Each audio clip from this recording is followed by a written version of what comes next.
And I'll declare the meeting open. And the first thing that I will do is call for apologies. I don't think we have any apologies. Mr. Goff's about to enter the room. The second item is declarations of interest. I haven't had any recorded with me. The next item on the agenda is the 2016-17 annual plan and amendments to the 2015-25 long-term plan. So if I just run through the order of play, we're getting a hard copy of the amended amendments, which people have worked very hard on. So I just think I'll just give a quick overview of how the day's going to run. So first of all, we'll start with the motion to adopt the staff recommendations on page 5 of the agenda, which will include my recommendations. And I think a number of colleagues have made the point that the Mayor's recommendations are in the proposal, is because the proposal was the Mayor's proposal. That is the provision under the Local Government Act for the leadership role of the Mayor to promote the plans for the council. But it is really just a technical fact that these are in my name as the Mayor, and I want to congratulate colleagues for playing such a collegial role in ensuring that we've taken on board submissions that people have made, that the community boards have made, and that yourselves have brought to the table. And it has been an incredibly collegial approach, and I'm really grateful for that. But so, although they're in my name, it really does represent the collaborative effort of the table, working very closely with staff, and I have to acknowledge how well supported we have been by the staff of the council. I think it's been an incredibly good process this time. So after I move and second the recommendations, which include the amendments, then we will suspend standing orders and consider the amendments. Now, my proposal there is that we actually simply debate the whole of the annual plan, and that I just simply go around the table and invite people to contribute, and that be 5 minutes. Reasonably flexible around that. We've got plenty of time, and then we resume standing orders and pass the amendments. But we then have to adjourn the meeting because there will be a requirement for the audit office to confirm. So we will have by lunchtime their initial statement, but then a final confirmation. So since we've got a council meeting on Thursday, we'll simply adjourn the meeting till Thursday and then confirm the final annual plan and long-term plan. But perhaps, Ian, you'd like to perhaps stand up and give us an explanation as to the process better than I have. As the Mayor has indicated, we will get an indication from... It might be better if you come to the end of the table, Ian. Sorry. No, that's right. Sorry, I should have warned you. I was going to put the spotlight on you so soon. Thanks. This has arisen because of an interpretation of a point in the Local Government Act. Could you sit closer to the microphone, please? This one here? I got one there. Yeah. The Act requires to audit the amended long-term plan. And what we're doing today is adopting amendments to the long-term plan. Now, stay awake. We do get to the point. So there's been a bit of toing and froing as to what exactly that provision means and what the audit requirement is. And audit have said that they will be auditing the amended LTP. They will give us an indication what their audit opinion will be before we adopt the amendments to the LTP. So we do that, we get their indication, we adopt the amendments, they're incorporated into the LTP, and they audit the amended LTP. And we can do that. They will give us their audit opinion tomorrow, I understand. So that is the reason why we've had to break it down into two, and it's all around the way section 94.2 has been drafted. Any questions? Does anyone have any questions for Ian? Yanni? So we'll get a statement from the audit office before Thursday. Yes. You'll get their formal opinion before Thursday. Great. Okay. Very good. All right, you're off the hook. Thank you. Right. Well, I'm just going to circulate these. So I think that what I might do is just should I just adjourn the meeting for 5 minutes just to give everyone a chance to run over the amendments. All right. I'll adjourn the meeting for 5 minutes.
Let's discuss it on Tuesday.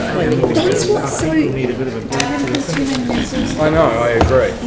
Right, so you, Yeah, so the nightclub, yes, I mean, it's pretty straightforward. We have a pretty clear idea of where everything's so going. it can be done. The main issues have just been around. Oh, I think I've got Street. the point now. Is that an appropriate number? Well, it's not really.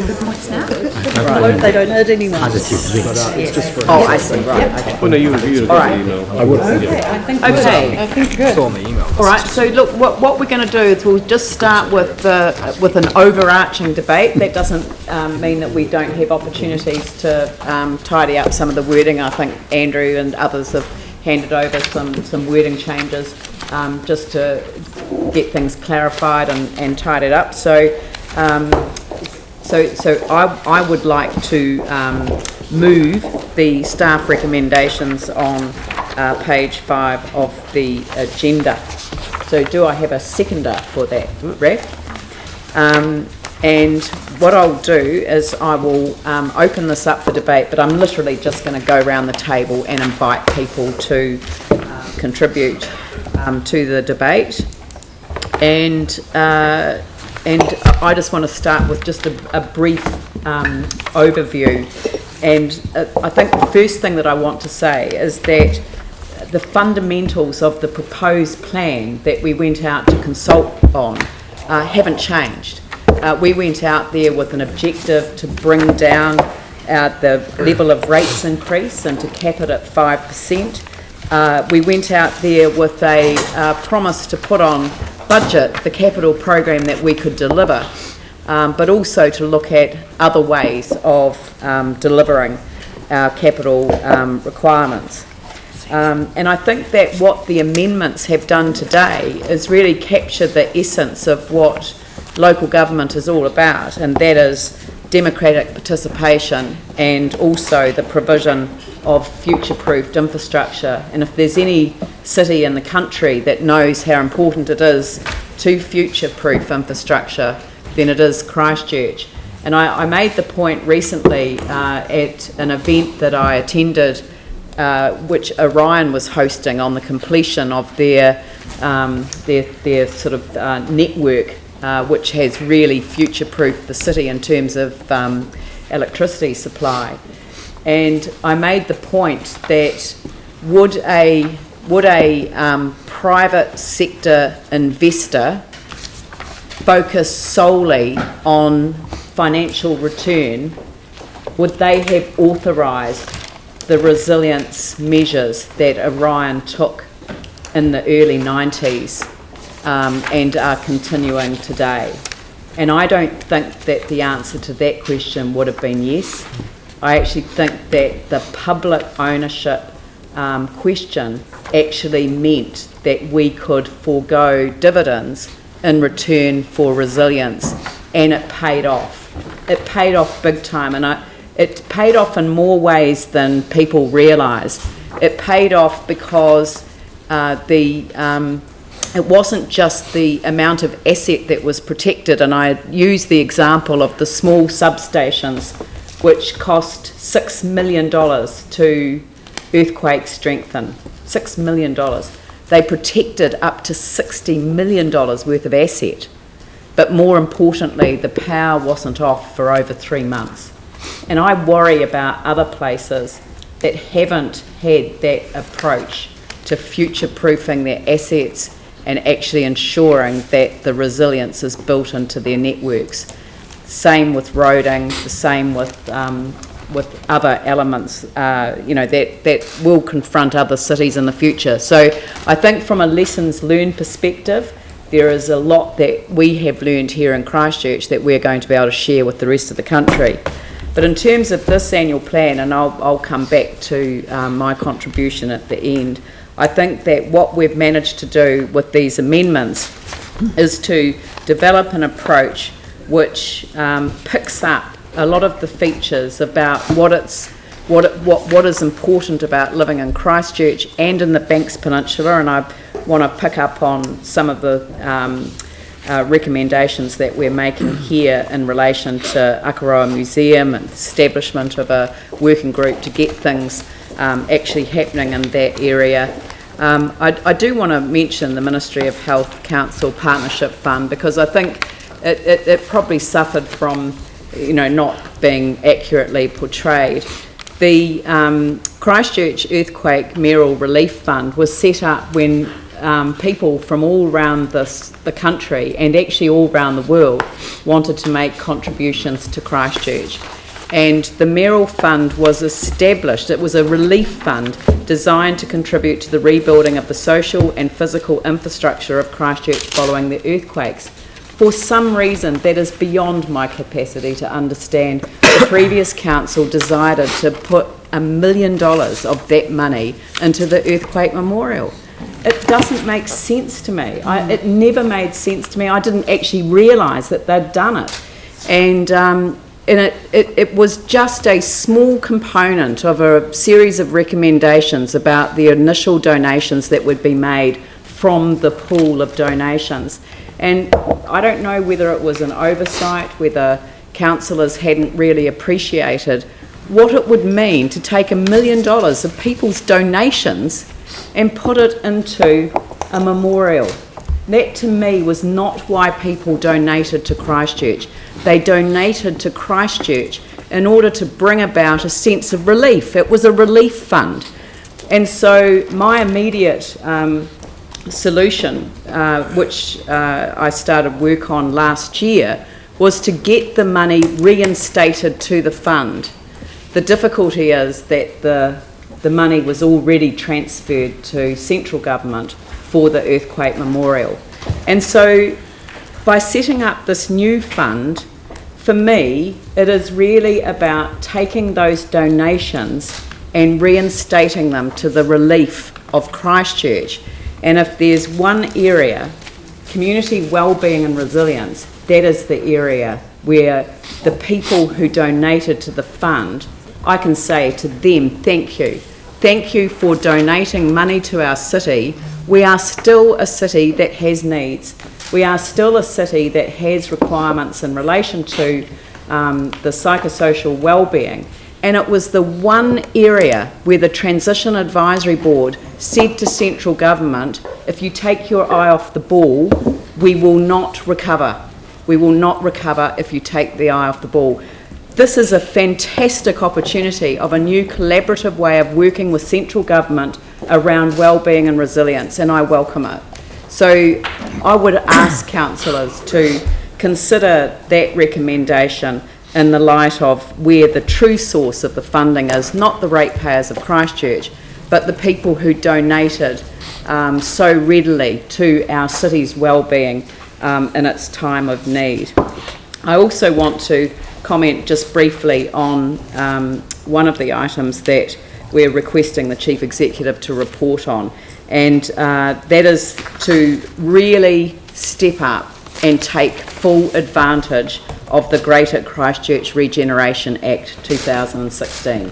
That piece of legislation has been passed in order to give our city access to powers that wouldn't otherwise be available to us, to fast track changes in a way that takes the community with them. Community engagement lies at the heart of Regenerate Christchurch's mandate. So I think that this is a perfect opportunity for us to look at what needs to be done in our city, and the land on the western side of Cranford Street, excluding the stormwater basin and what's known as the Cranford Basin. I always call it the Cranford Rim because it's the bit that can be developed residentially, to take steps to seek resolution of that, to get it zoned residential. That would be a really good outcome for the city. And there is potential under that legislation to make the changes to both the regional policy statement and the district plan at the same time, and that would be a really good outcome. The second area which I'm passionate about, and I know that the submissions that came in on this were inundated, and inundated is an appropriate word when we're talking about floodplain management. but we were inundated with submissions. And so the idea that the regeneration planning would be extended beyond New Brighton out to South Brighton and South Shore, where you've got the estuary side of South Shore looking for protection from the estuary, and also the other elements all the way down to the north of Bridge Street.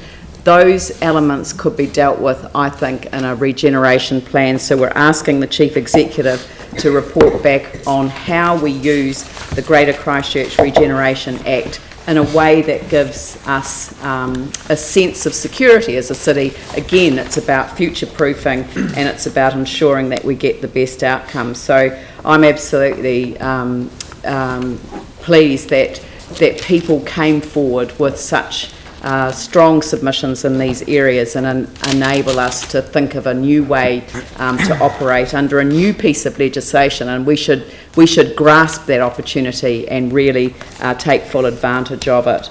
So there are a number of issues that are included in the recommendations as tabled today. I think they do represent an incredible blend of all of the different elements that have been brought to the fore. So on that note, I might start on this side of the table and invite Andrew Turner to speak. Great, thank you very much. And I also am pleased to welcome an annual plan that reduces the proposed rate increases and reduces the need for capital release as well. This has required financial prudence, and it will require ongoing financial discipline. I'm pleased to see a realistic view of the capital programme has resulted in a capital programme which is actually capable of being delivered, as opposed to the ambitious capital programme approved in last year's long-term plan, which required the sale of assets to fund it, and which ultimately proved to be undeliverable for reasons of capacity and due to its unprecedented size. The capital programme in this annual plan is much more realistic, and as a result, the need to release capital over the next year is much reduced. I welcome this. I remain opposed to the sale of assets and hope and expect that any further proposal for the release of capital will first of all be minimised, and will secondly not involve the sale of companies owned by the council or shares in those companies, but that will be achieved through other means. So in short, I'll continue to oppose any capital release requiring the sale of assets. In my own ward of Banks Peninsula, I'm pleased to see the fit-out of the Akaroa Museum funded. This will allow this project to be completed and for the museum in Akaroa once again to be able to resume its place at the centre of Akaroa's offering to residents and visitors. I'm pleased to see the work going ahead to look at exploring partnership in biodiversity with the possibility of a contestable fund to support biodiversity initiatives. I'm also pleased to acknowledge the Council's support for the Akaroa-Wairewa Community Board to establish a working party of key local organisations and Council staff to address concerns that came up in a number of submissions around the adequacy of refuse collection and other maintenance issues in Akaroa, and I look forward to raising this at the next community board meeting so that we can get this work underway in good time to get things tidied up ready for the next summer season. I acknowledge that funding for some projects has been pushed out, reflecting the reality that there are some capacity challenges and that some projects that we'd hoped to deliver may not be able to be delivered within the original timeframes. But I'm also pleased that we've received assurance that some projects like the head-to-head walkway, for example, if possible, will be able to have funding brought forward during the year to meet the work streams if that is able to be done, if the work on the ground is able to proceed in that way. From a social viewpoint, I'm pleased to see the Council's continued commitment to swimming pools, to libraries, to community facilities. Considering the financial pressure the city remains under, I believe that this annual plan is a pragmatic approach to delivering what has been, really some challenges, but doing that in an affordable way, prioritising appropriately, and realising that financial prudence and ongoing financial prudence will be required. So whilst I continue to have concerns about the level of future capital release and the deferral of some projects. These will be matters for the next annual plan, for the next council in fact, which will require the same level of responsibility and response that I believe we've achieved very well this year. So I'll conclude by thanking the public for their engagement with this year's annual plan through a variety of processes, and to say that I'm very pleased to be supporting this year's annual plan. Thank you. Tim. Thank you. I guess to keep within the 5% has been a journey, and I want to thank staff, my colleagues and the public for having an open mind and working hard to come to this, or keeping with this, within this end. Not only have we kept within the 5%, but we've also maintained the ongoing repair and replacement of our infrastructure, which is essential to our city. But also what's essential to our city is the future economic growth, and that is truly essential for new people coming in and our city to grow. And we have a couple of items there which I think are really important to mention. One is the Singularity University. I think that type of thing, keeping us in the forefront of the future of what's happening worldwide, not only for our betterment of our communities, but really our businesses, etc., which adds to our economic growth. The other one, which is a local issue, is the Cashmere Westmoreland Hoonhay intersection. With the ongoing growth that has happened in the southwest and will happen, plus the vision of the Christchurch Adventure Park and others, I think that this work in this intersection will only support this community and Christchurch as a whole. So thank you very much, as I said, to staff, my colleagues and the public. Thank you. Phil. So I guess an annual plan really is, there's been a huge amount of work gone into this, and I also thank staff and my colleagues. And it's, I guess today is an opportunity for us to really take stock too, not just of where we're going, but I think we've got good reason to keep in mind how in fact a lot has been achieved, but that we need to keep on, we've got so much more to do. And it's, I think the Mayor is right. This annual plan actually is about supporting our people, the people of Christchurch. And we've moved through from a whole stage of really, I guess, certainly what we call recovery and rebuild, and now regeneration, and setting up development. Christchurch is going to be our part to do there. So I think too, though, I'm very pleased that in fact the plan allows us to keep the expected income from rates to below 5%, and also that as Andrew Turner referred to, the program is benefits by the capital program actually being able to deliver what we would expect, rather than some kind of higher ideal. We've got better cost estimates to go on, which also allow us to do that. And basically too, being able to reduce our capital release by $150 million for this annual plan certainly helps keep a far better balance. Because at the beginning of the long-term plan process, I certainly recall that we were told, or given a claim, we should sell off all of our assets. And clearly, just like Christchurch was in a very good shape before the earthquake to withstand earthquakes, we need to retain our assets to help us get through this regeneration part. So that is all part of building our resilience as a council. So I'm certainly going to strongly support the recommendations. David. Thank you. Like a lot of other speakers, I'm pleased to support the Mayor's recommendations, and also pleased to be part of a council that's supporting a rates rise of under 5%. Look, I applaud the realistic and fiscally prudent approach to the capital program that we are adopting now. Previous annual plans have had unrealistic capital budgets that council's been unable to deliver, and I do support this more pragmatic approach. Talking of the eastern suburbs, my side of town, there has been a groundswell of discontent there for quite some time.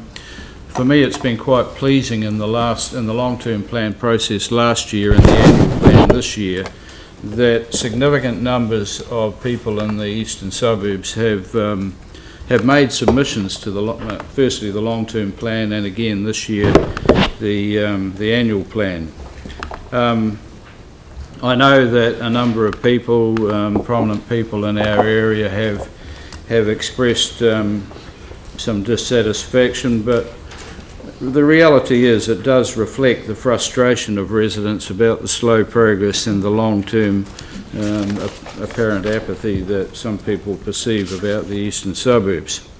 I am encouraged when we are looking at regeneration, or the regeneration bill that's been passed through Parliament in recent months, that it does provide a mechanism to be able to address some of the problems that frustrate a lot of people, not only in my ward but across the city.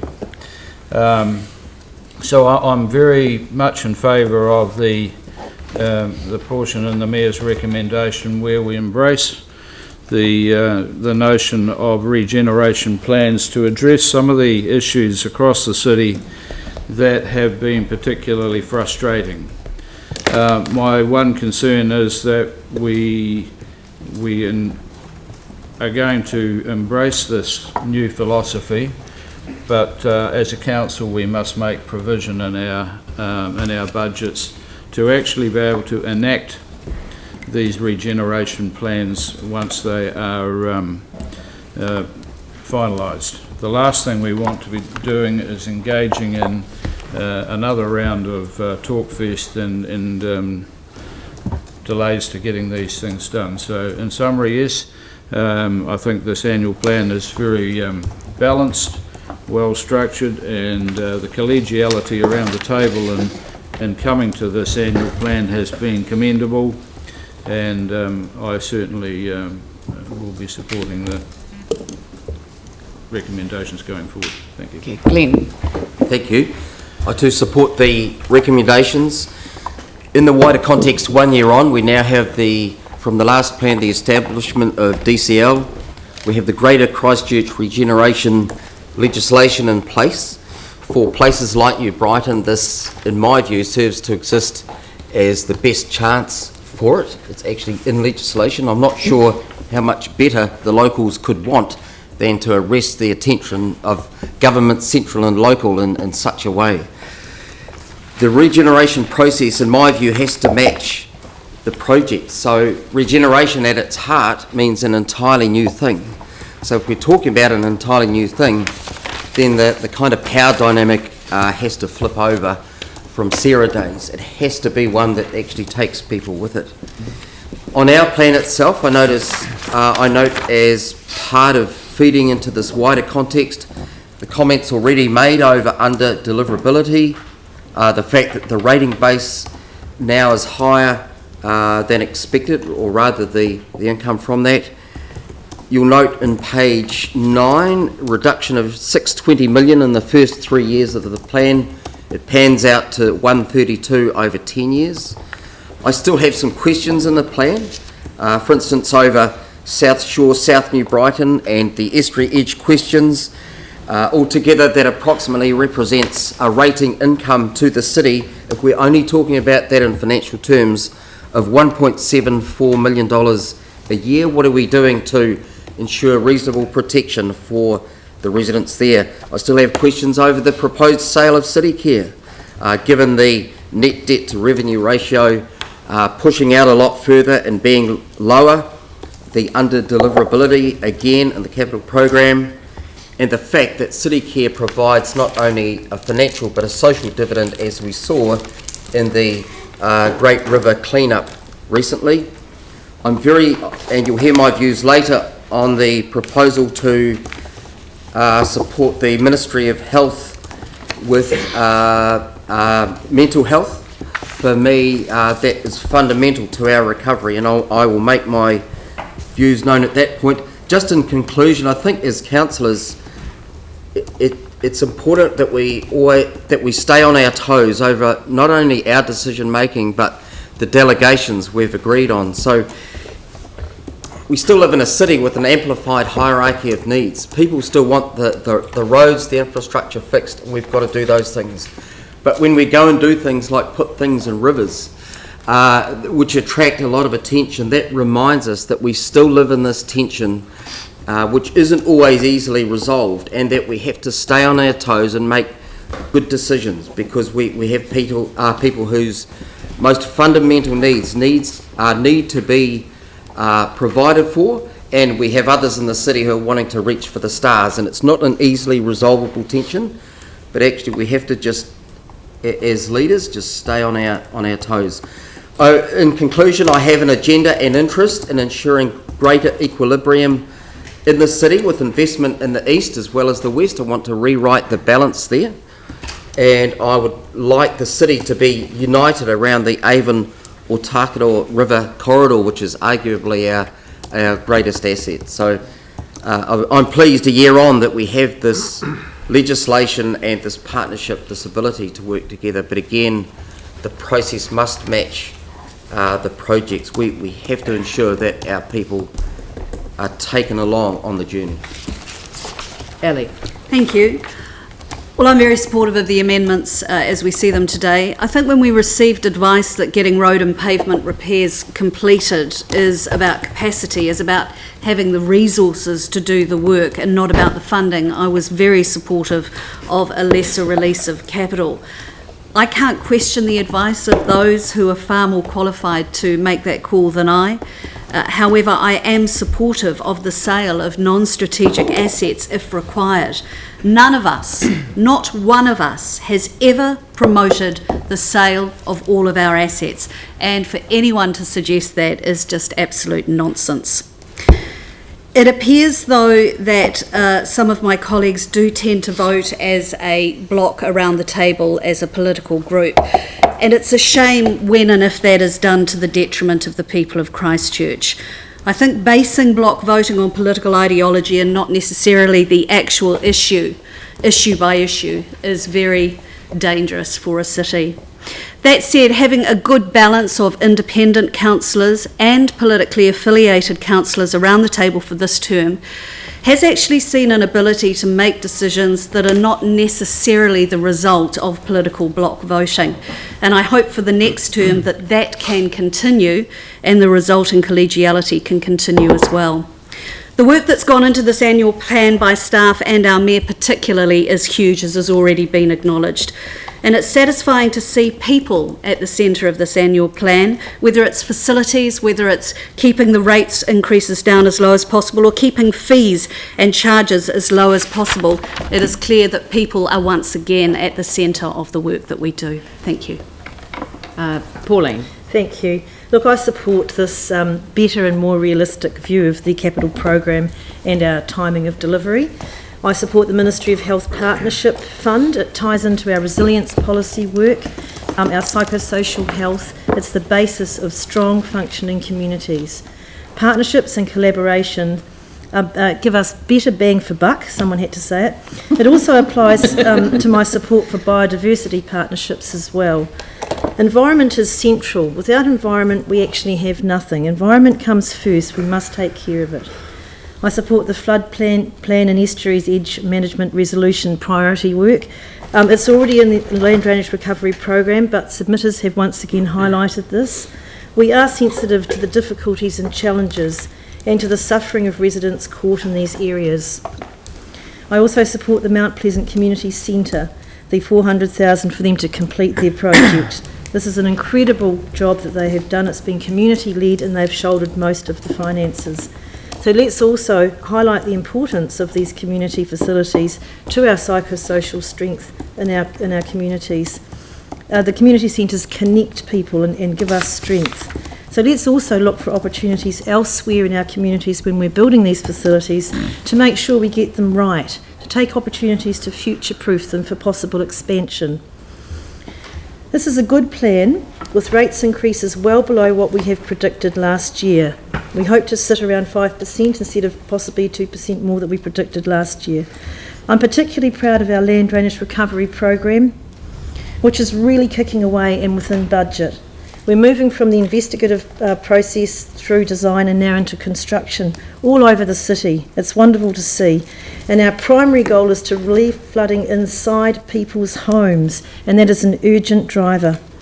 Our cycleways program is also moving ahead quickly from design to construction. There's a huge amount of optimism in the city now. We had a new approach to the submissions process this year. We did have some teething problems, I think, for people not actually realising what the process was, but a lot of people gave wonderful feedback, and to have them coming in and being able to speak one-on-one with one councillor, 2, 3 councillors, staff, the chief executive, people really got a lot out of that. And I'm hoping that next year, if we do the same process, that people will realise how valuable that is and what a great opportunity it is to really speak frankly and freely. I thank everybody who came in and participated, and hope that they can actually see that we do listen, we're prepared to make changes. It gives us an opportunity to realise what they value, what they prioritise, and what they, even their ideas that they have for different ways of doing things. So thank you.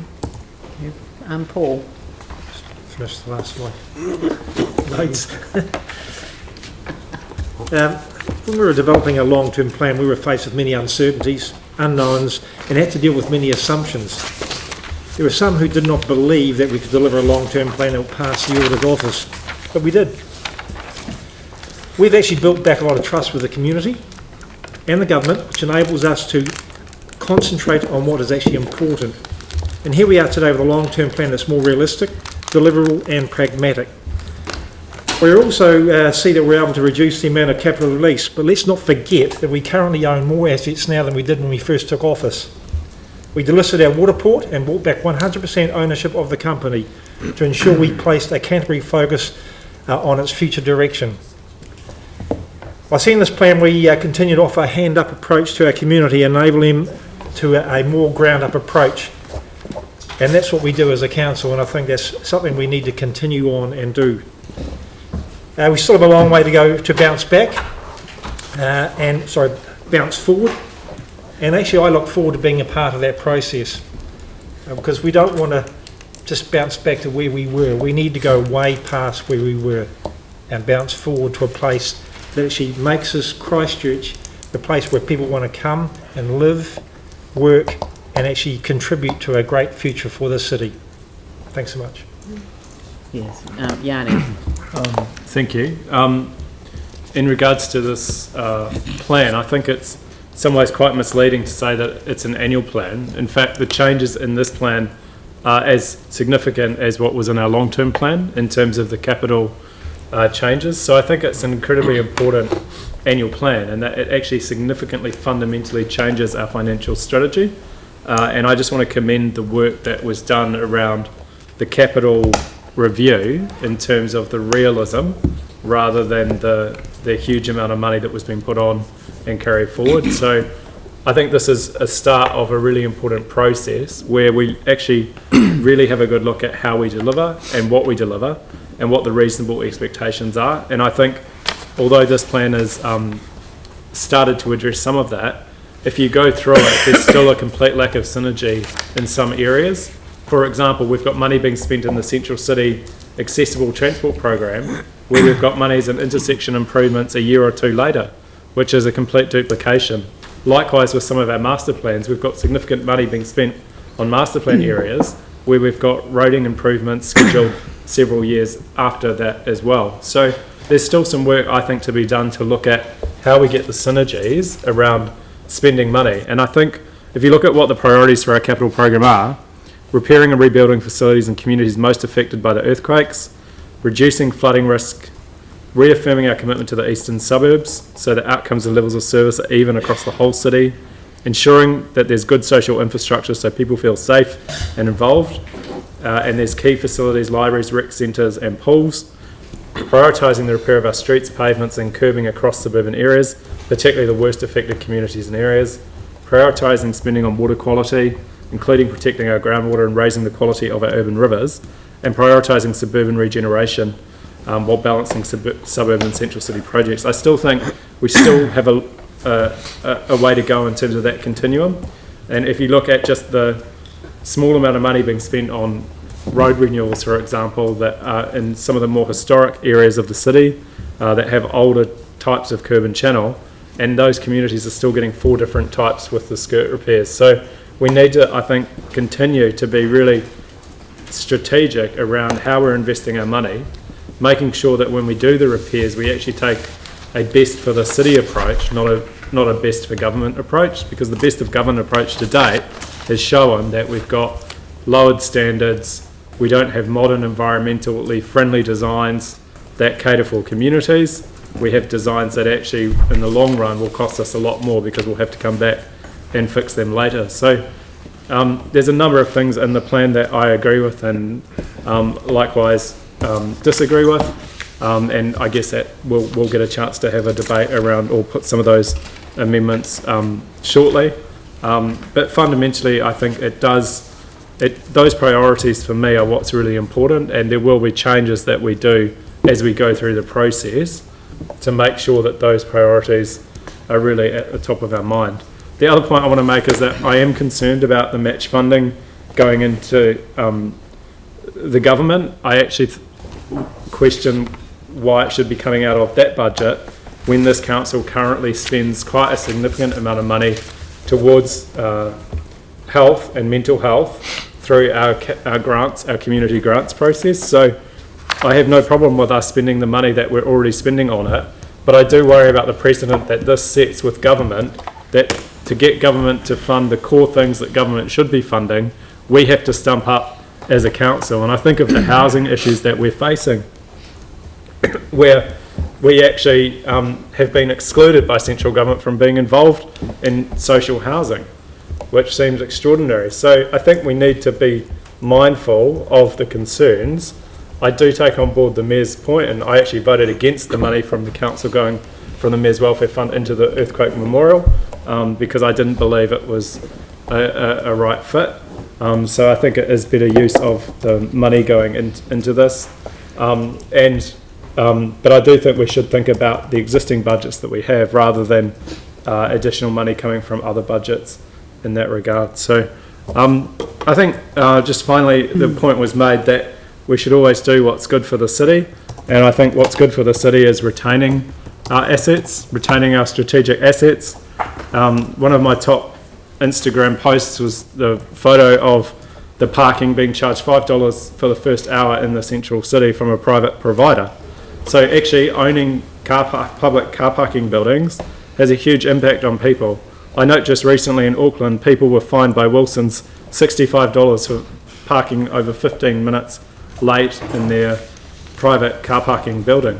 So, you know, things like public ownership of our assets, I think are incredibly important for the well-being of the city, and this budget shows and that actually there is no need to sell off our assets. There's no reason, in my view, to do so.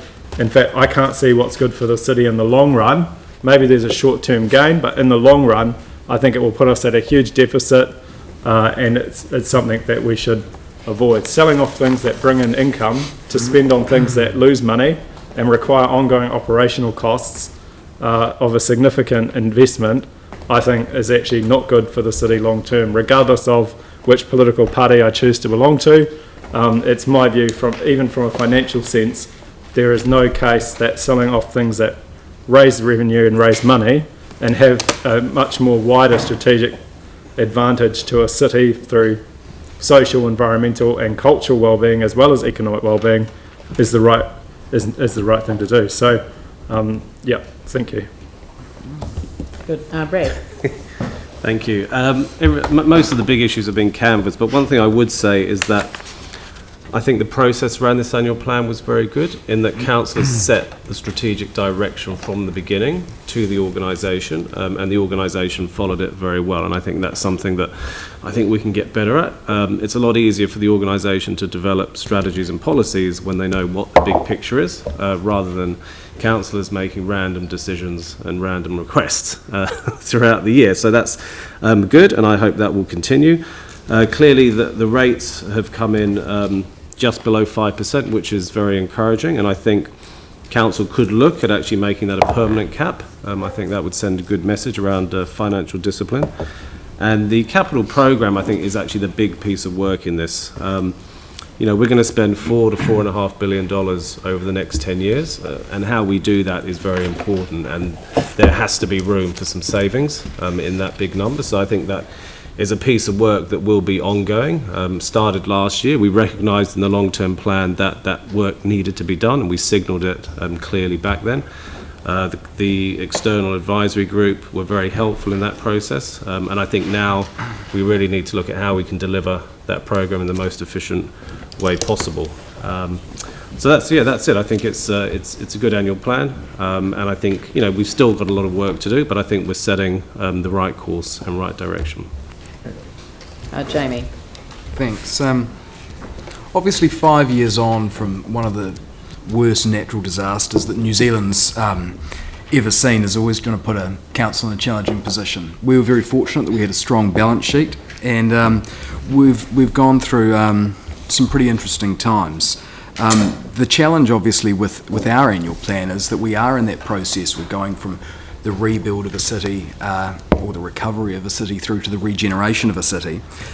We also need to balance setting aspirational goals and planning and budgeting for exciting facilities that the city's going to need into the future. But most importantly as well, and I think this budget captures that, is that it is cognizant of the fact that people actually still need to live here today. There's lots of things that we can look forward to in the future, and I'm excited to be in Christchurch, and I know that we're going to have a fabulous city, but we can never lose sight of the fact that we still need to have a fabulous city today, and that process needs to be exciting as well. Mm-hmm. I think we do that, and I think you can always run the risk of planning so much for the future and having such lofty goals that you lose sight of the fact that you do need to have a livable city today. So that was a major challenge, keeping the rates under 5%, because it's tough in this city. There are people that have never asked for a handout in their lives, that have worked hard, proud, good, hard-working people that are in dire straits. They're in a tough financial position, and it's pretty new to them. And there aren't a handful of people like that. There is a tremendous amount of people like that, more than we would probably care to admit it openly. So capping rates at 5% and keeping it under that number was not easy. You look at Auckland that had a 10% rates rise, double that, not going through the worst natural disaster the country has ever seen, only last year. So I think that we do need to give credit where credit's due, both to ourselves, to give a pat on the back for the financial discipline around that, to the staff, but most importantly to the community as well, because one thing that does irk me from time to time, from comments from the community when we go into an annual plan, is that you guys have already made up your mind. You know, what's the point in going through this process? And from someone that is still as much of an idealist as when I first ran for council 6 years ago, I still share those same ideals today, but that couldn't be further from the truth. We present what we believe is an aspirational and exciting but also pragmatic budget to balance the books for today and set the direction for the next financial year. But we have an open dialogue with the community to say, have we gotten it right? And we've been honest about our capital expenditure, we've reined in the capital program, and we've done that with genuine conversations with the community. Some people, I think, felt uneasy about the new process that we took this time around, but hey, at least we're giving it a go. Local government speed dating, which was basically the process to consult around annual plans in the past, I don't think was the best way of doing things. And although, yes, there are learnings from this and we can probably refine it, we're trying new things and we're putting ourselves out there to be able to be better at getting the information that we need. And what we did is we sat down with the community. There were no time limits. There was no buzzer that goes after they hit their 5-minute mark. We sat down, we said, have we got it right? Do you like what our priorities are? What are your priorities? What are your drivers? What are the pressure points? How could we do things better? And we sat down and we teased out ideas and we had a genuine conversation with the community. And from all the way through to the big things around the capital program and the reprioritisation of the capital expenditure, all the way through to things like the Monavale Gatehouse, where we say actually having that as a flat probably might not be the best use of this facility, and it would be really neat to have a coffee shop or a tea house there. We listen to the community and we try and balance the small things that collectively make up what make Christchurch a great place to be, with the big things which is ultimately balancing the budget. So I'm heartened when I see this plan that is quite genuinely for the community, by the community. I am well aware that there are different views around the table with respect to asset sales, with respect to how we balance that budget. I think we all find that frustrating at times, but you know what, deep down, I actually think that's fantastic, because those different views are very real around this table, just as much as they are very real around the community. And I think that we've come in here and we've worked collectively and positively to try and find something that is pragmatic and that works. One of the worst natural disasters in the history of New Zealand, and the only asset that we're actually selling here is a contracting company. We've reached middle ground, and we've done that amongst ourselves and also with the community. We've been honest with our community about what we can deliver on, and I've been impressed with the work of my colleagues, the work of staff, and most importantly, the engagement from the community as well. And at the end of the day, that's what it's all about. So I support the recommendations, and I think that it's a pragmatic way forward. So thank you very much. Jimmy Chen. Okay, thank you. Thank you, Mayor. My fellow councillors, So generally speaking, I still support this annual plan and also the amending the long-term plan, because I think this is kind of after the consultation reviewing, and we put on the realistic the timing. I think this the kind of the budget is more practical and implementable. For instance, like rates. If we review the long-term plan for the next 3 years, first year I remember is 7.18. Second year is is 17 to 18 year 6.98, and third year is 18 to 19 is 5.74. However, we after review, we can under control and maintain this coming year is only the 4.9. For the next 2 years, 5%. Because you are aware, even not only the kind of media or the low income people can afford to pay the rates. Even the rich people, my understanding is basically those have a luxury house. However, they depends on the pension. They still can afford to pay these kind of rates. So under the 5%, I personally feel that's the benefit for the most of the people, welcome by the most community and the people. That's one. Second is I'm very happy, after the consultation, especially regarding to the mayor's the recommendation, particularly the curb and the channel and the footpath review will increase additional for the 600K. I think that's very important. Not only in the the east area. If you go to the southwest, some other area, still more or less the decay, corrupt, all those the footpaths, the curbside, etc. Actually, it's not good the visual amenity. So this the kind of council take into account, bear our responsibility to take this one as the higher priority. Another one is I'm happy, especially in the local issue like the new Homeby, the new service center and library, and the Southwest Recreation Aquatic Center. Based on all the draft, the annual plan, we make the decision.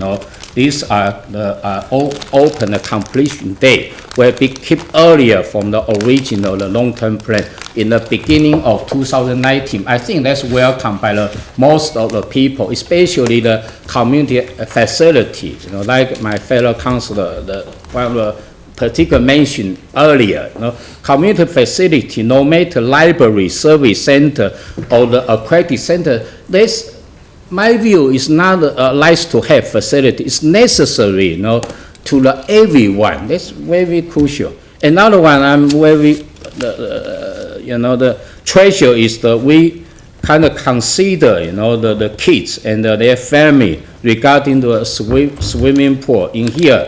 If all those the low-income people, if they have kind of holding the community service card, they are eligible to have reduced 25% for their kids. And also the council consider put additional 40K, the kind of the council swimming mat, the learning to swim program. Because this kind of swimming or learning to how to swim, it's not just some specific group, the kids, the kind of the rights. This actually is everyone, every kid is eligible, you know, to have this, the privilege, the ability to access the council of facility. So this kind of is most of the warmly welcome the people. So generally speaking, I'm quite happy this the annual plan and also amendment for the original long-term plan. So I support this annual plan. Thank you. Vicky. A lot's been said, but I think one of the lovely things about local government is that the city belongs totally to all of us. So we will always get lots of different views about what should happen in a city. And unless you have that social inclusion, I think any local government loses a lot. So I regard our best asset actually as the 400,000 people who live here, and the talent and the energy and the dynamism that they bring to this place, and to the amazing things that they are willing and able, even though they sometimes didn't know that they were able to do them, to do in the city. And we see that over and over and over again, and just listening to their submissions, we heard of more of those things that they wanted to do. So if we want a city where we think that anything is possible, and that's totally what I see as Christchurch, then we need to actually ensure that we retain that social inclusion. And just to pick up on the point about social housing, we have not gotten rid of social housing. We have actually retained our social housing and we lease it. That's a model that is unique in New Zealand, and one I think will work incredibly well. We have in this plan looked at those things that people told us were really important. The cost of swimming pools, the fact that there was a need for libraries and far more of them, community centres and events that bring people together. Those help to create that social inclusion and to get people bumping into each other and feeling good about the city that they live in. The OPEX savings that have been achieved in this budget are actually quite extraordinary, and I want to take my hat off and to thank the staff that have worked incredibly hard on those. Those are actually quite major and do make a huge difference. So to all of you who've done, and if I list you, I'm going to leave somebody out, so I won't. I think that the job has been superbly done. The emphasis on the repair in the most affected areas has been quite major, and the additional funding for DCL, which will stand or fall on the success of Brighton, is quite clear. So the funding is there to do something quite amazing in Brighton, and to make sure that those things happen. One of the things I like about this budget hugely is its emphasis on the environment. As Pauline mentioned, the water, the rivers, ensuring that we still have good, clean drinking water, and hopefully the decision that they make over at the commissioners on the quarries is good on that, but just ensuring that the Heathcote and the Avon are actually good quality water, and that is kept for future generations is really, really important. The cycleways and the progress that's being made on them is stunning. The submissions that we received on the 360 walk, the 360-degree walk, the head-to-head, the biodiversity, all of those things are absolutely key to the quality of the city. And one particular one that I love that is still in here is the removal of glyphosate and the non-use of Roundup in our spraying in any public places, which will which will happen over the next sort of 15 to 16 months citywide. I love that. I love the fact that we're taking an environmental lead on what is a probable carcinogen and not spraying it in parks and schools and footpaths and all those places where people go who probably don't want that right in their public space. I love when people come in and they want to take ownership of things. So the community taking ownership of stuff, I just thoroughly love. I think we've met the entire population of the Banks Peninsula in the last 2 years, but it is great to see groups from wherever coming in and wanting to own and run the things, or feel like they own and run the community facilities in their area. And I acknowledge also the individual heroes that make stuff happen. So, for example, you've seen El Castle's bridge in here, you've seen Singularity University in here, but we see that over and over again with groups and organisations, whether they're sports groups or they run community centres, or they run the Gaiety Theatre, or they're redoing the Theatre Royal, or they're doing up the Arts Centre, or they're a massive array of groups and organisations within the city doing incredible stuff. To all of those people, I think we owe a huge debt, and when they come in and say that they want some help, I love the fact that we're able to respond and to make that happen. I agree that in terms of the rates being below 5%, that's great. In terms of the assets and the need for capital release, which apart from this year's sale of City Care, I also don't think requires the sale of further assets. I think we'll get there without any sale. So that's now reduced from 550 million to 400 million, with none in this coming year, and then 2 years of 200 million. I think that is completely achievable, and I think that figure may even drop somewhat by the time we get to the third year of that.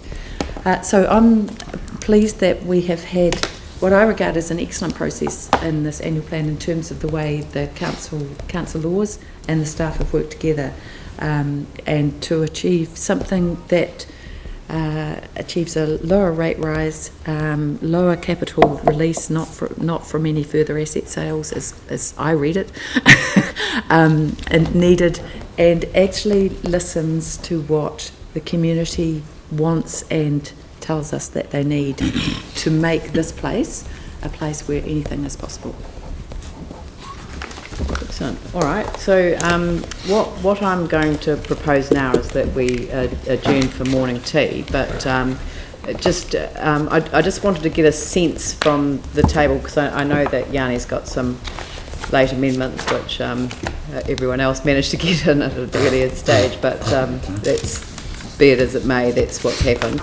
So, but do I, apart from that, do I have a general sense that there is support for the amendments that we have in front of us around the table? Right. So, so that's really helpful. So what I'll do is I'll just adjourn for morning tea, and we'll come back at, say, 1:15. Is that? Yep, 1:15. Okay. Okay. Thank you.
It's Andrew gone. Says you're better than him.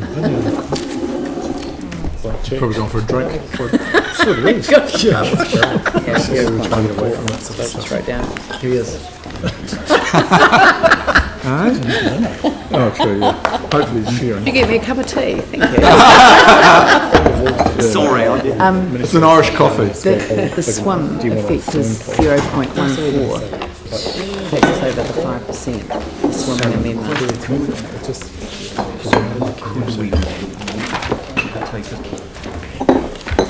Well over. So I just think I don't want to support that. So I just think that I think it's more important that we agree to do some further work on swimming. I mean, we don't have a report that says that whether that would increase swimming or whether it would just increase swimming at times the pools are already full anyway.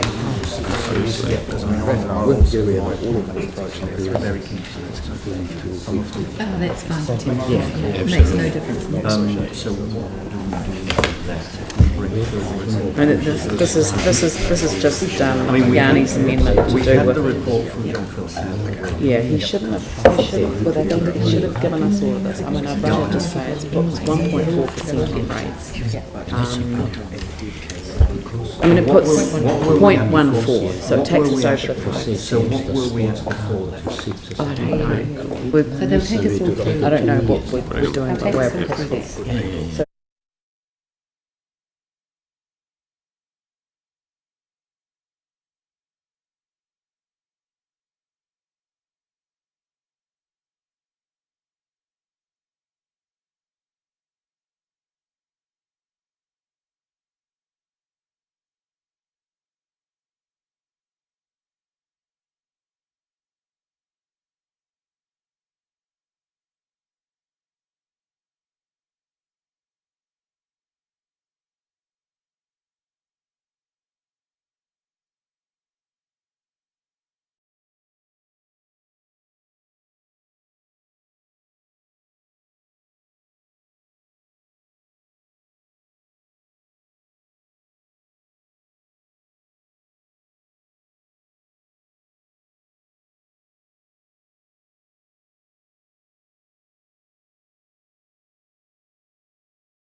We did try hard to have all of the amendments on the table early enough for us to consider them, but we have, I think, worked through the amendments that Councillor Johansson has raised, and so I propose that we just go through them one by one, and then we can deal with the block.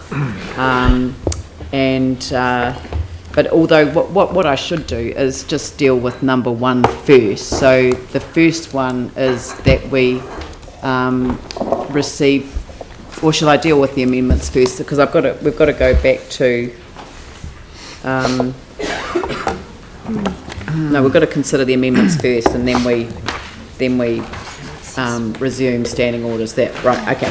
So could we have Councillor Johansson's amendments up, and I will propose an alternative way with dealing with some of them, and if that is acceptable, they can just be written into the main amendments. So, sorry, I'll just try and find them.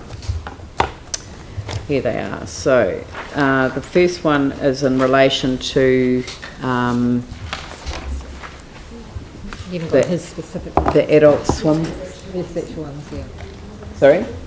His specific amendments. Did you send them through to the... Yeah.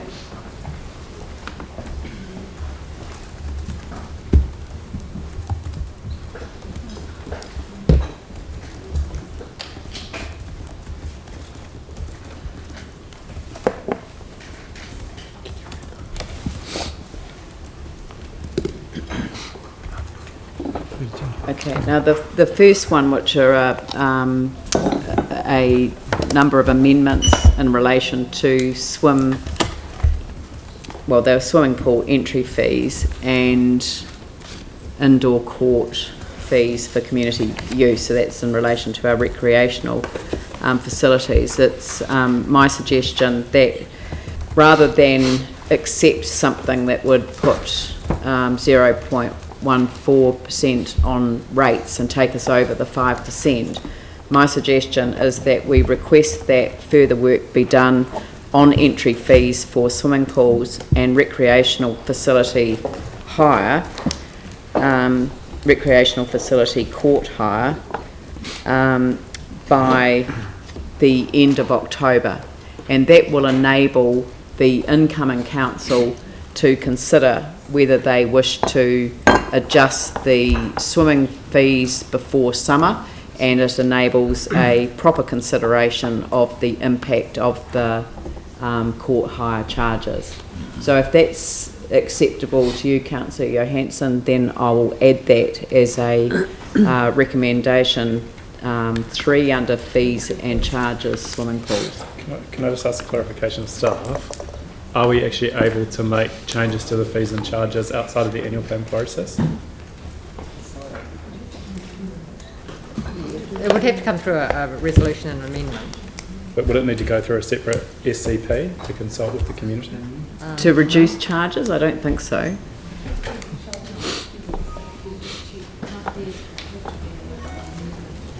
We'll just confirm. Mr. Thompson. I think Timing's everything. Through the annual plan process. Mr. Thompson. This seems familiar. Here's one we prepared earlier. This seems familiar. Question is if we reviewed entry fees and charges, perhaps in October, would we be able to amend them during the year? Yes. Yes. Swimming pool. Without entry fees. Without any consultation. You'll have to go through a process, I think. Yes. Yeah, but we were reducing them. Depending on how significant that decision is, I think you would look at consulting with people who might be interested in or affected by the decision, by way of good process. So if it was likely to be reduced. So do you think we'd need to go through an SCP to do an amendment to the annual plan fees and charges? Or just call it indoor court hire and get rid of the recreation? No, I don't think so. Now, that's without the information in front of me, but no, I think you would be able to comply with Section 82, the consultation principles, without doing a special consultative procedure, but I don't take that as gospel. And we'd be able to bring the fees in from the date at which that report came in. So if it came back on October 1st, we could establish those fees from that this will date. be at the end of October. Okay, well, December 1st. Yeah, we could bring But the them principle in. is we could establish the fees from the date of that report coming back, not at the next financial. I don't, off the top of my head, I don't see any reason why not, but I see Ms Brandish looming. We're all racing up now. So, forget anything that I've said. I see Miss Brandish looming. I think that's going to have to go down as the statement of the day. We'll see whether we've got the same comments. So Ian's commenting on the legal ability to introduce it. Obviously what it would do is would change the expected revenue within the budget line, so that there would be a gap to budget from any change, assuming that change led to something in the same order as currently proposed. What were you going to say? Good. But it could give an opportunity to organise a trade-off thing where you might save some money somewhere else. So it would avoid an impact on the rates. It would if we didn't already have plenty of savings to achieve within the budget. Well, you might get more people going, which creates more revenue.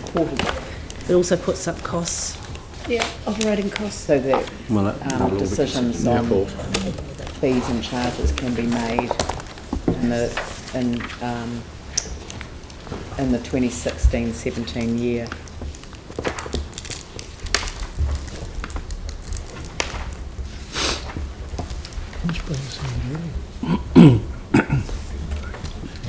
I mean, the thing is that I would feel a lot more comfortable having been through quite an extensive process on this, rather than take our rates increase, our average rates increase over the 5%. I'd rather actually that we got some more work done on it and not form a view about what that final position will be until we've got the detailed analysis of what the trade-offs could be, because I'm sure there are savings within that budget that could be applied in this area. And I was very mindful of the fact that the DHB did make a strong recommendation on swimming pool charges, and obviously from a health perspective and wanting to work in a collaborative way with the health sector as well as with central government, I think it's probably something that we'd want to take some further advice on from them as well. So I think the other thing is the indoor court fees. So I mean, I'm just really mindful, you know, if you think of Te Hapu or how cheap it is to rent that, we've had the sporting groups come and say through the submissions that they're concerned at the increase and the impact that that has on people. Yeah, but it says that here, got indoor court fees as well. Yeah, but the fees are going to go up, right? So, and then we're going to consider reducing them later. I just wondered whether we could do it ahead of October, why we have to wait till the end of October. That's all. I think we just need a very good report on it, because if it's our operational costs going up, we do have to get a balance to keep within that 5%, and I really want to see the information, because courts in a sense are easy. You've got so many courts that can only be hired out for a certain period of time, so you've got a maximum rental. But there's also the extra OPEX with that when you're dealing with that. Pools are the same, but a lot more fluid, if you like. But I think a full report would be really important to make that decision. Yep, I agree. Andrew? Can I make a suggested changing to the wording just around the date? Because I think the intention would be that the report come back to council by the end of October, which would allow a decision to be made before the opening of the summer pools. Yeah. So request that further work is done on swimming pool entry fees and indoor court hire fees, and this be reported back to council by the end of October 2016. Because that would allow us to make a decision at the last council meeting in October, which allows any changes that are decided at that meeting to be implemented for the summer pools. There may not be a meeting in October or November. I mean, the council has to get sworn in. They have to wait for special. I mean, you could be looking at December before you make a decision. That's why I was trying to think it would be better to. Well, I need a report to weigh it all up. That's all. That's cool. If you guys want a report, I'm happy for that. Yeah. I do think. I mean, we did get some initial advice on it, but I still think there's a major issue in our community around, we don't have a complete holes system at the moment. We have a huge pressure on our indoor space, but we also need to make sure that it's affordable for those groups to use. Well, why are we doing this at the last minute? I know. Look, all I'm doing, and all I'm doing is rewarding bad behaviour. So there we go. The next one is that enable be added to the council strategic asset list, and my recommendation here is that we add in a request to the chief executive's list of requests, which is somewhere. Where is it? That one. Right, here it is. Put at the bottom that prepare advice on whether council shareholding in Enable should be added to the strategic assets list. So that we're asking the chief executive to report back on that, rather than take a last minute amendment on that without a report and without any advice from our officers as to the impact of that decision. And yeah, so that's that one. So if you're good with that, then we can do that. If you're not good with that, then we'll have a vote on it. Yeah, I think if you just add and a report back. Oh, please advise, prepare advice on whether it should be added to the street and report back by the end of 2016. There's work going on at the moment, Yanni, and you know perfectly well because you're sitting on the CCHL board, and I'd just rather leave it like that at the moment, if that's all right.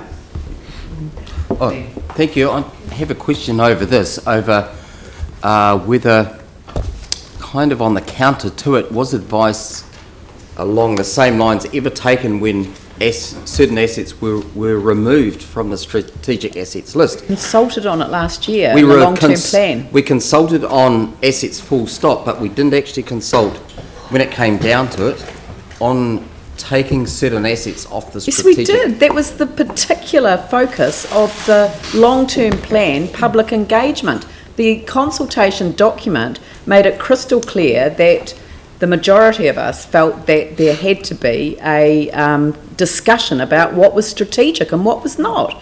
There was a whole element in the consultation document says what's strategic, what's not. And in fact, it even had the reference to the some of the report that we had done on what made an asset strategic and what made it not strategic. So that was the whole purpose of the engagement. When it actually came down to it, it just came down to a straight out vote.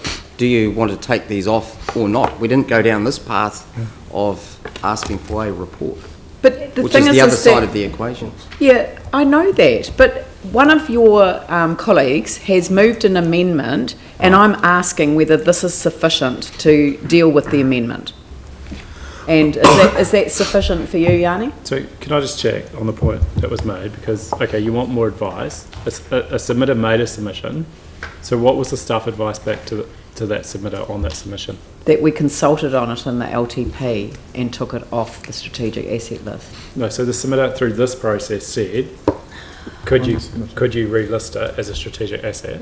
So we would have had some advice back. I can't find it in the stuff that we got sent around it, but I presume there would have been some advice around it. The advice would have been simply that we consulted on it just last year, and we didn't indicate in the consultation document this time that we were going to amend it. Right. In fact, we had no amendments to our strategic asset list as part of our proposed amendments that we went and consulted on. No, that's fine, but people can suggest that we put things back. I mean, that's part of the democratic process. They also suggested we take... All I'm saying is it would be good to have some advice to go back to that submitter over what's happened. But that's fine. I'm happy to get advice back on it, and if people feel more comfortable doing that, then I think that's sensible. I don't think it needs to wait to the end of 2016, but if you want that just as a safeguard, that's fine. Yeah, I think it is important that we do get advice back on it, and that we do consider it as a strategic asset, and based on the submissions that we've heard, I'm happy for us to set up a process that does that. Thank you. Now, the next one we don't have agreement on at all, so I'm simply going to put it to a vote that Lancaster Park be added to the council's strategic asset list. So those who are in, it's probably easier if we just have a hand vote, yeah?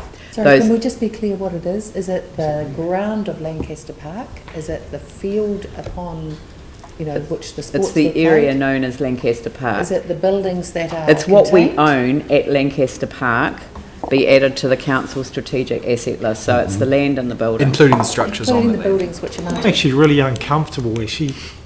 I can't stop an amendment. It's been moved, and I'm hoping, my recommendation is that we vote against it.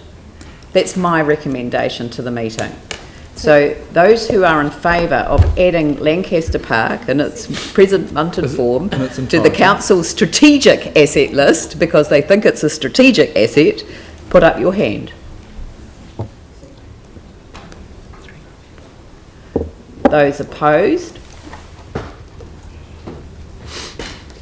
Abstentions. I'm abstaining.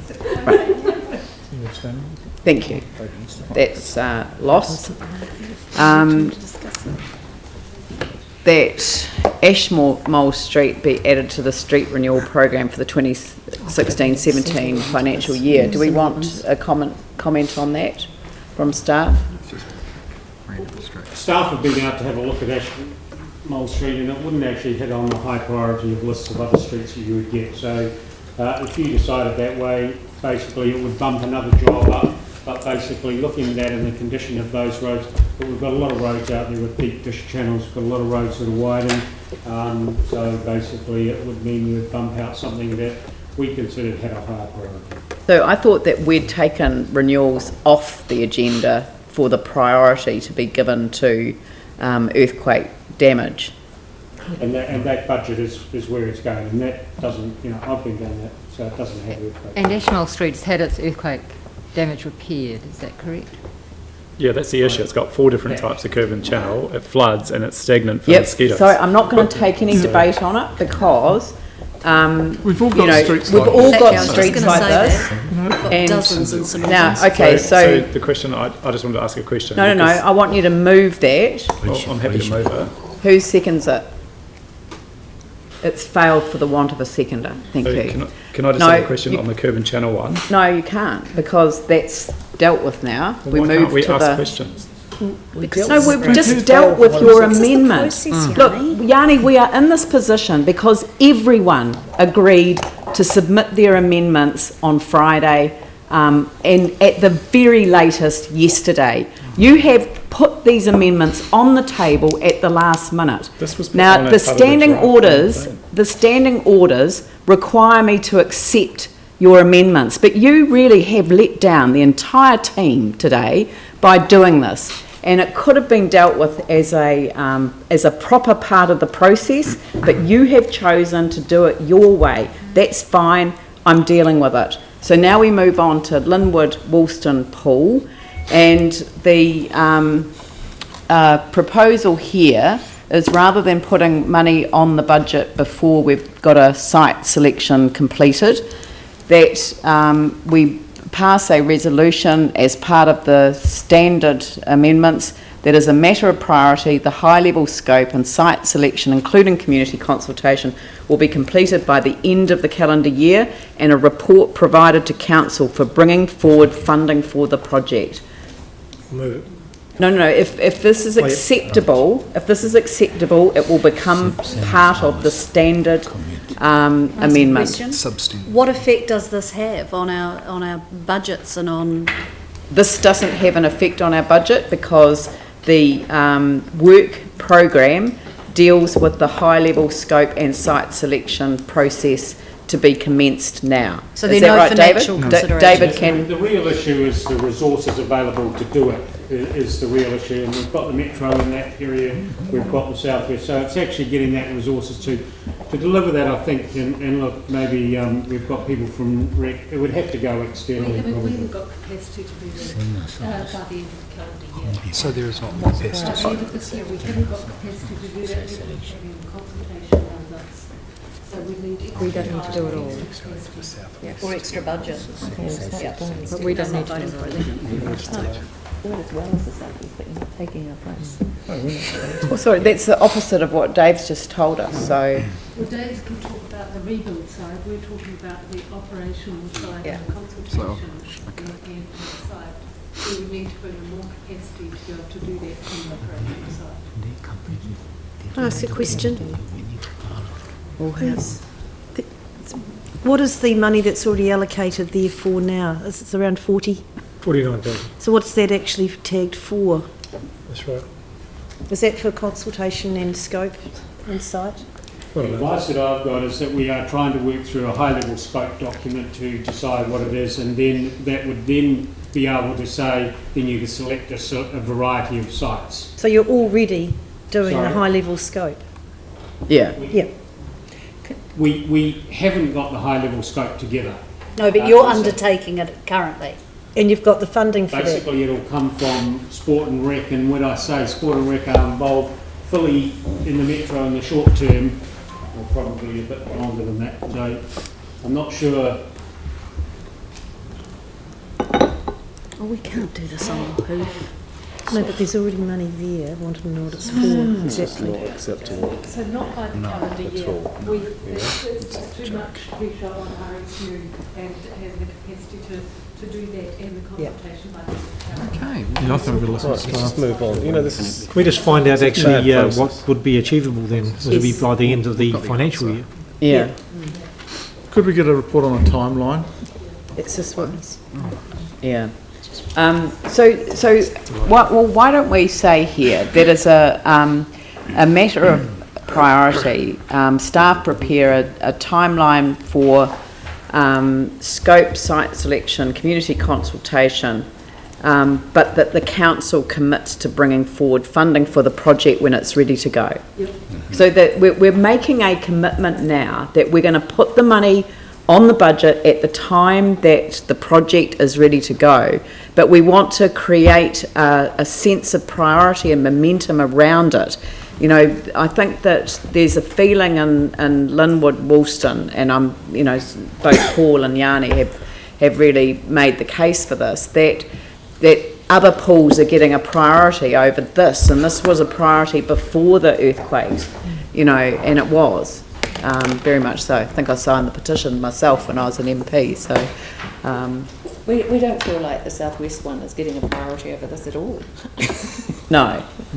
But southwest The one thing is that we've got an priority. incredibly challenged city. No. I'm totally fine with that. I'm and totally in fine with the Linwood terms Western of Pool, facilities, but it just and needs to be achievable. Now, what about the timeline? Because and we'll take that calendar year out, I think. yeah. So,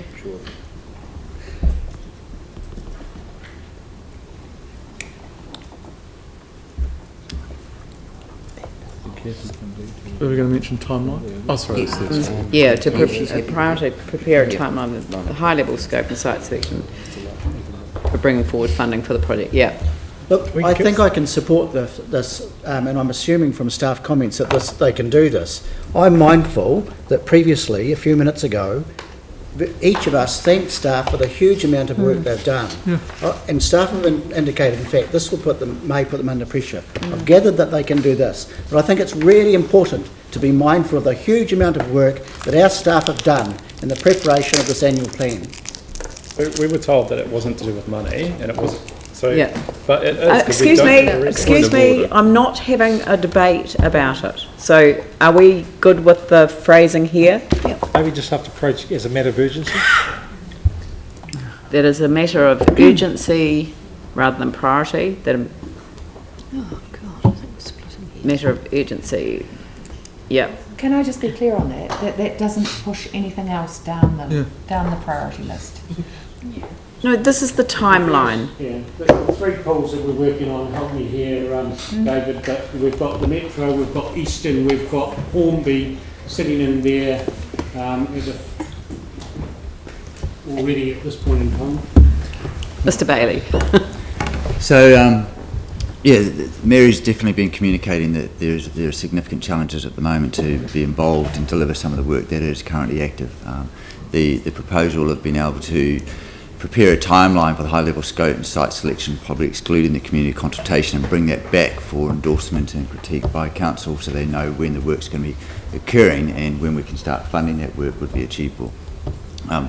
Including community consultation within that phrase up there adds another level. Well, it's including the process for community consultation. Okay. So it's not actually consulting on the timeline, but actually making sure that we can see in the timeline how and when the community will be engaged in the process. Yep.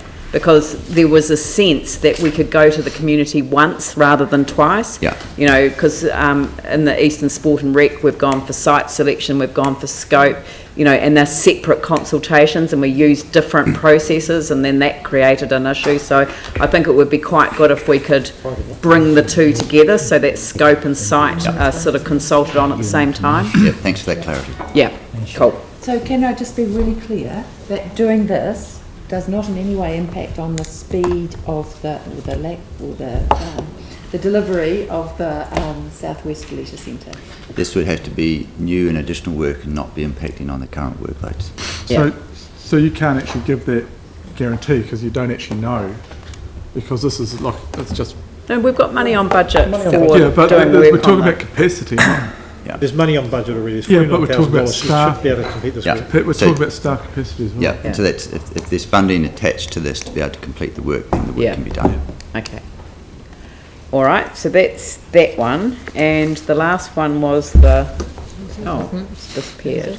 It sort of makes it superfluous, though, if there's money already there and it's already been done. But The council resolved operational funding support for the Linwood Avenue Transitional Community Pool. Now, we didn't actually know how much money that was, but is that something that you could be able to find within the... Well, if it was the amount that the community board put forward, has funded in the last few years of 10,000, we could find that. Right. So the staff advice is that that'll be $30,000 per annum. So it's gone up from 10,000 to 30. Sorry, I'm just reading the advice back from the council staff in response to the community board submission.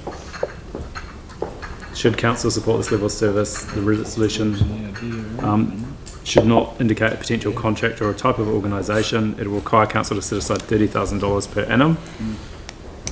So that's quite a lot to find. Traditionally, we've been funded out of the community board grant funded.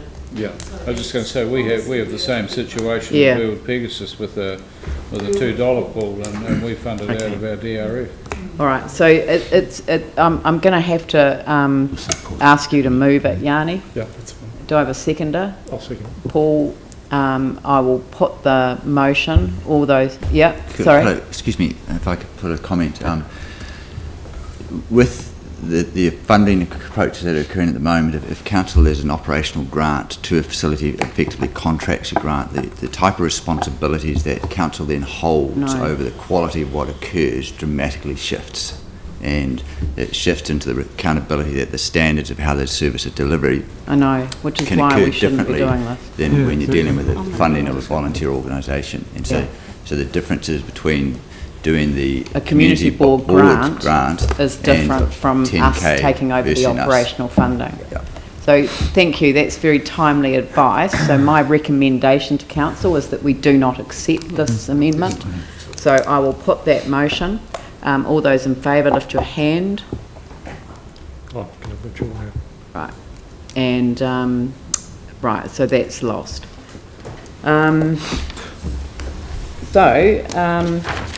That then brings us to... Len, did we deal with have we signed this one off though? That one's fine. That goes into the standard amendment. Now, I just need some assistance here. Do we now vote on the mayor's proposal? On the amendments, or do We've got to we receive it first? No, do we resume standing orders? Ian, help me. Do we resume standing orders? We've considered the amendments. Or do we need to put them collectively? Yep. Yeah. Resume standing orders, and I can come to the first part of the resolution, which is receives the information included in and attached to the staff report. So all we're going to do now, today, is number 1 and number 2. So we're going to receive the information included in and attached to the staff report, and we are going to adopt the Mayor's recommendation set out in Appendix B.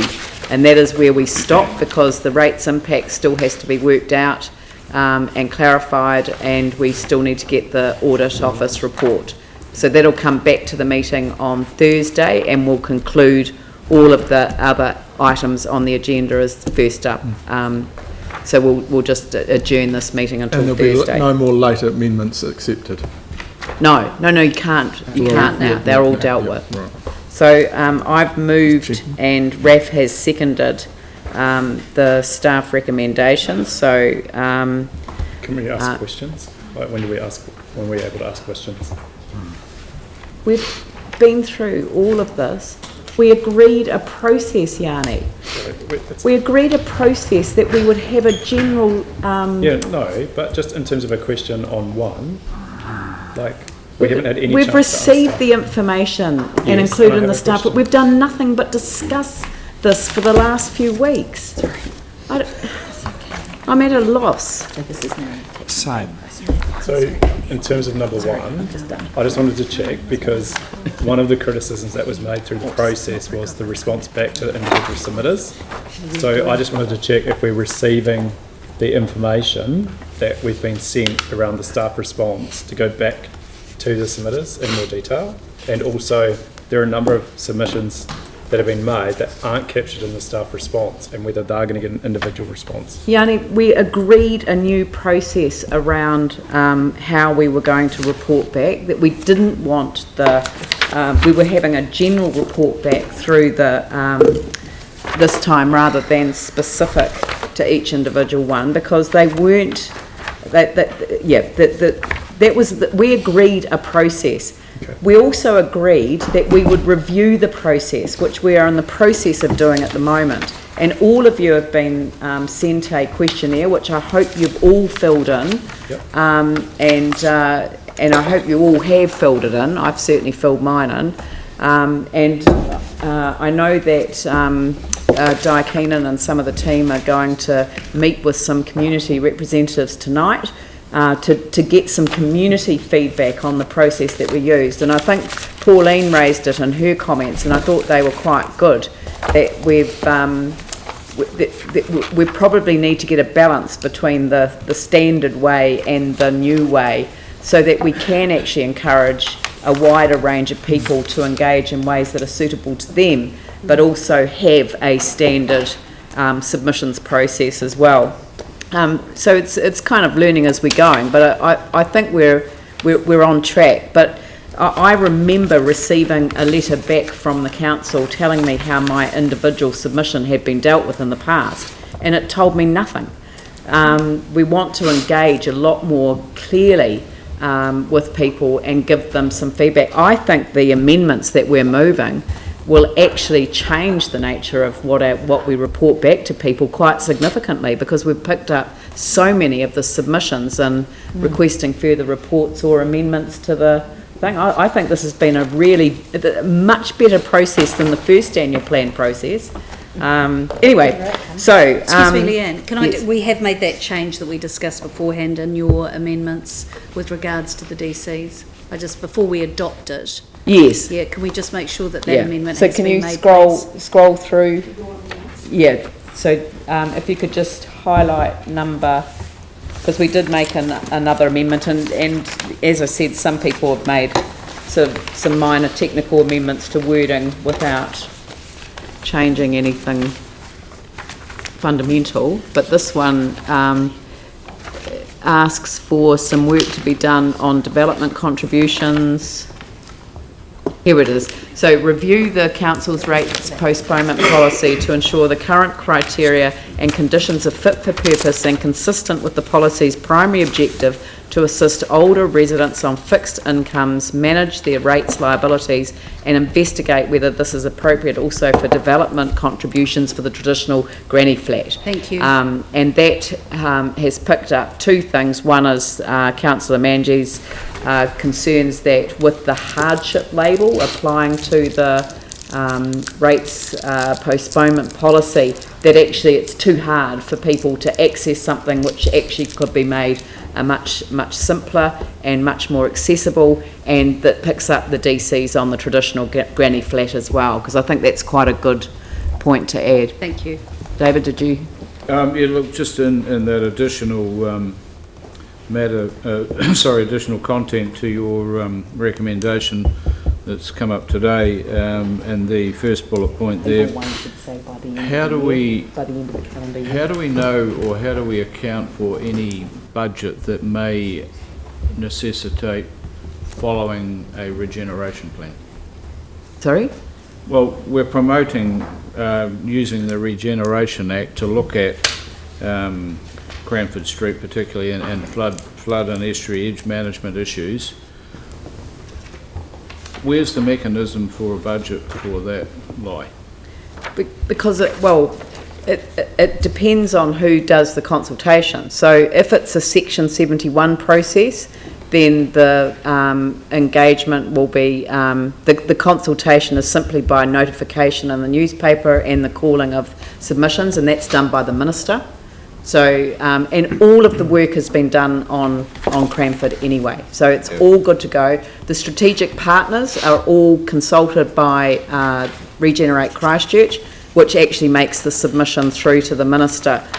All of the strategic partners have signed off on the change because they're partners to the UDS, and so I've raised it there as well. I'm totally comfortable with Cranford. Yeah, but you're asking about two different processes, because the Greater Christchurch Regeneration Act doesn't just have a regeneration plan as a process. It also allows the Minister to amend the district plan or the regional policy statement, so he can do that.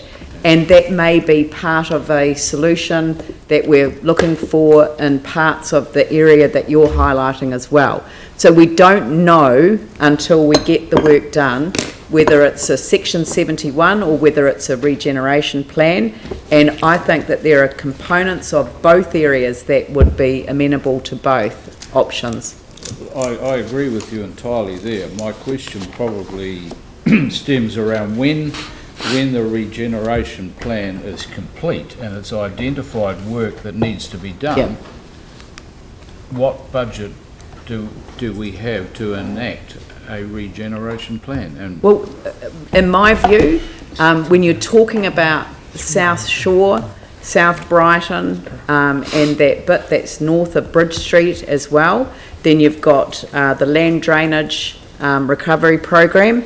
You've got all of the work that's on budget around stormwater, around, the three waters generally. So there are plenty of budgets that the work would be put against. And as you know, this council made a recommendation around some stop bank renewals in part of the area. Just recently. So there is budget available for the work to be done. Good. Well, I just noted that there's 549,000 on budget in the 2015-16 year that obviously hasn't been used for the boardwalk and car park driveways and paths in the South New Brighton area. Yeah, well, it may well be that we can do better than that, and to integrate it with the stop banks. That may be part of the solution as well. That budget that hasn't but been all expended of that will be rolled over. Because the last thing that I want anyone to leave here thinking is that a regeneration plan will slow things down. No, it speeds things up. It's quite the opposite. Yeah. It takes us out of the Resource Management Act process and takes us into a much more engaged process with the community. I'm entirely comfortable and very supportive of that. I just wanted to make sure that once we do a regeneration plan, that it just doesn't sit around because we haven't got any money. No, it will have to be, no, it will be a priority, an absolute priority. Thank you. Very good. Andrew. Thank you. I was going to raise the enable issue, but that's now been resolved, so that's good. But just looking at that next paragraph, the council's support for the Akaroa Wairewa Community Board, so if we can just correct the spelling of Wairewa. Oh. And if we can get rid of the word key in front of community board members. Yes. I think all community board members are made equal. That's fine. Thank you.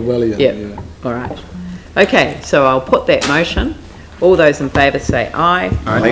Opposed say no. That's carried unanimously. Thank you.